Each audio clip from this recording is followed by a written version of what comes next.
Samantala sa iba pang mga balita, pinulong ni Pangulong Bongbong Marcos sa ikatlong pagkakataon ang mga kapulisan para sa Joint National at Regional Peace and Order Council meeting na isinasagawa sa Campo Crame. Ang pinakahuling detalye ibabalita ni Leth Narciso. Ms. Leth. Nagpatawag ng Joint National and Regional Peace and Order Council meeting si Pangulong Ferdinand Marcos Jr. ngayong araw. Bukod sa matataas na opisyal ng PNP at AFP, dumadalo rin sa pulong ang mga leaders sa iba't ibang lokal na pamahalaan, mga kinatawan mula sa akadim, iba't ibang sektor, religious leaders at iba pang stakeholders. Tinatalakay dito ang iba't ibang usapin hinggil sa insurgency, kriminalidad at public safety.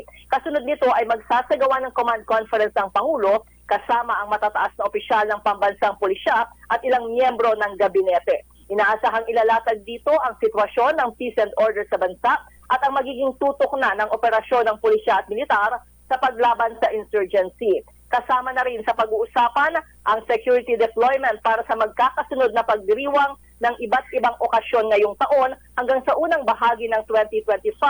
Kabilang dito ang panahon ng Pasko, Bagong Taon at ang pagdiriwang ng pista ng Poong Nazareno sa Enero. Para sa MBC TV Network News, ito si Leth Narciso, una sa Pilipinas, una sa Pilipino. Maraming salamat, Ms. Leth Narciso.